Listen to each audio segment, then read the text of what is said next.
வணக்கம். தமிழ் ஃபுட் கார்னரில் பாவக்காய் சிப்ஸ் பண்ண போகிறோம். பாவக்காயில் கசப்பு தன்மை இருக்கும். அந்த கசப்பு தன்மையை தெரியாத அளவுக்கு நம்ம இந்த சிப்ஸை பண்ணியிருக்கோம். நல்ல மொறுமொறுப்பாகவும் சுவையாகவும் இருக்கும். இதை மீல் சாப்பிடும்போது சைட் டிஷ்ஷாகவும் வச்சுக்கலாம், சாதாரணமாக ஸ்நாக்காகவும் சாப்பிட்டுக்கலாம். அந்த அளவுக்கு நல்ல கசப்பு தன்மை தெரியாமல் நல்ல சூப்பரான டேஸ்ட்டில் இருக்கும். இப்போ இதை எப்படி பண்ணுறதுன்னு பார்க்கலாம். இது வரைக்கும் நம்ம சேனலை சப்ஸ்கிரைப் பண்ணாதவங்க சப்ஸ்கிரைப் பண்ணிவிட்டு பக்கத்தில் உள்ள பெல் பட்டனையும் கிளிக் பண்ணிக்கோங்க. 1/4 கிலோ பாவக்காவை ரவுண்டாக கட் பண்ணி வச்சுருக்கேன். இப்போ இதில் உள்ள விதை பகுதியையும் சுற்றி உள்ள வெள்ளை பகுதியையும் நல்லா இந்த மாதிரி எடுத்துட்டு ரவுண்டாக இருக்கிற மாதிரி வச்சுக்கலாம்.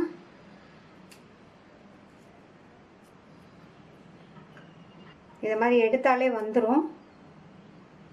இதே மாதிரி கட் பண்ணி வச்ச எல்லா பாவக்காயையும் எடுத்து வச்சிடலாம். எல்லாத்துலேயுமே நடுவில் உள்ள விதை பகுதியையும் வெள்ளை பகுதியையும் எடுத்துட்டு இந்த மாதிரி வச்சுருக்கேன். திக்னஸ் வந்து ரொம்ப மெல்லிசாகவும் இல்லாமல் ரொம்ப திக்காகவும் இல்லாமல் மீடியம் சைஸ் திக்னஸ்க்கு இந்த மாதிரி கட் பண்ணிக்கோங்க. இப்போ இந்த பாவக்காவை இந்த பாத்திரத்தில் சேர்த்துட்டு அது கூட 1 டீஸ்பூன் கல்லுப்பு, 1/4 டீஸ்பூன் மஞ்சள் தூள், நல்லா முங்குற அளவுக்கு தண்ணி சேர்த்து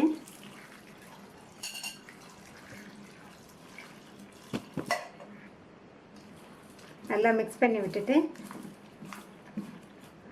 10 நிமிஷம் ஊற வச்சிடலாம். பாவக்காவை உப்பு மஞ்சள் தண்ணியில் கலந்து ஊற வச்சு 10 நிமிஷம் ஆச்சு. இப்போ இதில் உள்ள தண்ணியை வடிச்சிடலாம். இந்த மாதிரி ஊற வச்சு தண்ணியை வடிச்சிட்டோம்னா பாவக்காயில் உள்ள கசப்பு தன்மை ஓரளவு குறைஞ்சிரும். தண்ணியெல்லாம் கம்ப்ளீட்டாக வடித்தாச்சு. இது கூட 3 டேபிள் ஸ்பூன் கடலை மாவு, 2 டேபிள் ஸ்பூன் அரிசி மாவு,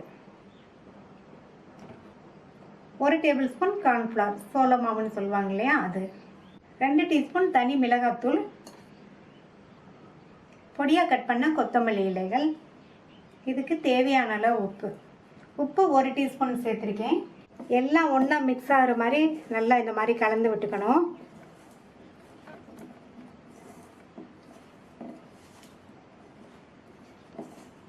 நல்லா இந்த மாதிரி கலந்து விட்டுட்டு தண்ணி வந்து கொஞ்சமாக தெளிச்சுக்கணும், நிறைய ஊற்றிடக்கூடாது. நான் வந்து இப்போ ஒரு 2 ஸ்பூன் தெளித்து விட்டு மறுபடியும் பிசைஞ்சிட்டு அப்புறமா தேவைப்பட்டால் நம்ம தெளிச்சுக்கலாம். நல்லா மிக்ஸ் பண்ணி விட்டாச்சு. மறுபடியும் 2 ஸ்பூன் போல் தண்ணி சேர்த்து நல்லா பிசைச்சு விட்டுக்கலாம்.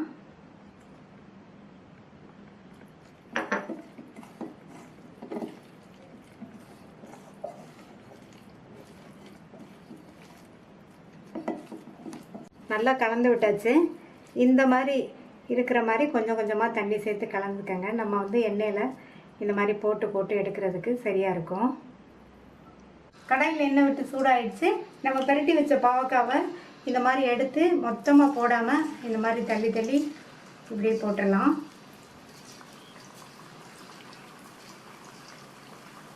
எண்ணெய் நல்லா சூடானதுக்கப்புறம் போடுங்க. போட்டதுக்கப்புறமா ஸ்டவ்வை மீடியம் ஃப்ளேமில் வச்சுருங்க.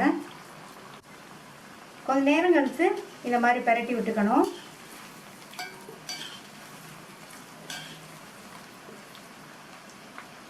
ஃபஸ்ட்டு உப்பு மஞ்சள் கலந்த தண்ணியில் பாவக்காவை 10 நிமிஷம் ஊற வச்சோம். அதுக்கப்புறமா மாவு மிளகாத்தூள்லாம் போட்டு பெசரி வச்சு இப்போ எண்ணெயில் போட்டு எடுக்கும்போது கசப்பு தன்மையே தெரியாத அளவுக்கு பாவக்காய் வந்து ரொம்ப டேஸ்ட்டாக இருக்கும். பாவக்காய் ஃப்ரை ஆகி வர்றதுக்கு கொஞ்சம் டைம் ஆகும். நல்லா பொறுமையாக இந்த மாதிரி பரட்டி விட்டு நல்லா மொறுன்னு வரணும். அதுக்கப்புறம் தான் நம்ம எடுக்கணும். நல்லா பரட்டி விட்டு ஒன்று போல் எல்லா பாவக்காவும் ஃப்ரை ஆயிடுச்சு. நல்லா மொறுன்னு இருக்குது. எண்ணெயோட சலசலப்பு சத்தமும் ஓரளவு அடங்கிடுச்சு. இப்போ எடுத்துடலாம்.